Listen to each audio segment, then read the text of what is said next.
Halo anakku yang ada di rumah, sekarang kita berjumpa lagi pembelajaran online. Mudah-mudahan anakku di rumah dalam keadaan sehat. Sekarang kita masuk yaitu muatan bahasa Indonesia dengan tema gagasan pokok dan gagasan pendukung dalam bentuk diagram bagian kedua. Kenapa bagian kedua? Sebelumnya kita sudah belajar mengenai gagasan pokok dan gagasan pendukung dalam bentuk diagram. Sudah pernah kita belajar mengenai ini. Jadi ini untuk bagian kedua. Nah, gagasan pokok itu harus kita ingat apa pengertian daripada gagasan pokok.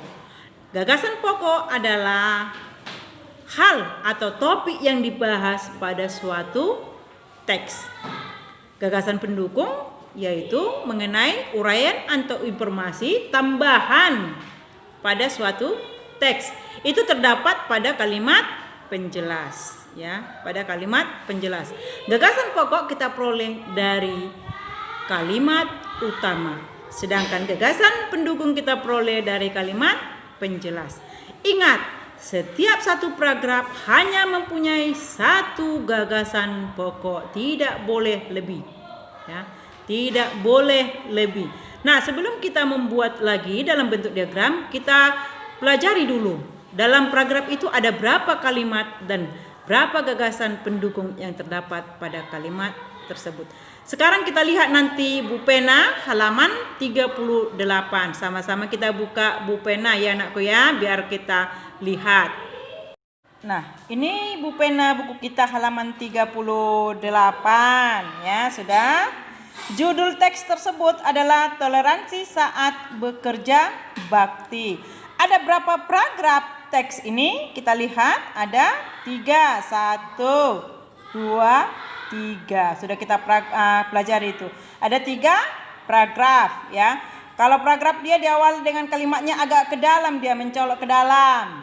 Nah, lihat ada 3 dia ya, paragraf. Nah, sekarang kita lihat paragraf pertama ya. Paragraf pertama ada berapa kalimat? Harus tahu kita ada berapa kalimat dia. Kita lihat ini perbedaan sampai hidup masyarakat kalimat pertama. Menjelang lomba sampai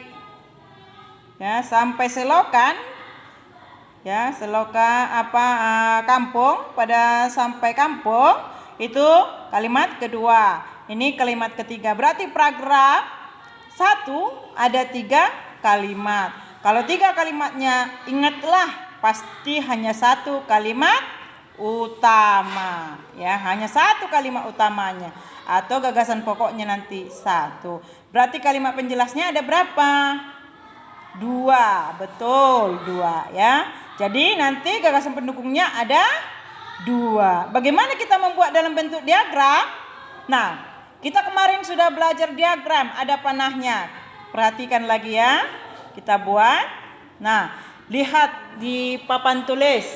Nah, sekarang kita lanjut lagi bagaimana membuat diagram ya, gagasan pokok dan gagasan pendukung. Tadi teks tersebut ada 3 paragraf. Jadi nanti diagramnya harus ada 3 ya anakku.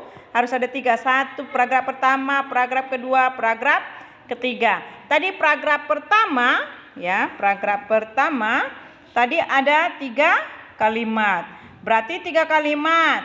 1 kalimat ya utama, 1 kalimat utama dan 2 kalimat penjelas. Nah, kalau 1 kalimat utamanya kita buatlah itu nanti jadinya gagasan pokok. Ingat, gagasan pokok harus selalu di tengah. Karena 2 dia kalimat penjelasnya, maka gagasan pendukungnya 2. Ya, kita buatlah nanti dia gagasan pendukung pertama, ya, gagasan pendukung kedua. Nah, itulah untuk paragraf pertama. Karena teks ini ada 3 paragraf, ya, ada 3 paragraf, otomatis, ya, diagramnya juga harus ada 3, betul 3 ya. Nah, ini dia paragraf pertama diagramnya, paragraf kedua dan paragraf ketiga. Nanti lihat paragraf ketiga, ada berapa kalimat dia?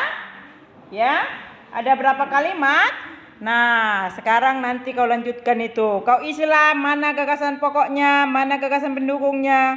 Ya, 1 dan 2. Begitu juga untuk sampai paragraf ketiga. Harus bisa nanti berapa kalimat dia. Lihatlah berapa kalimat.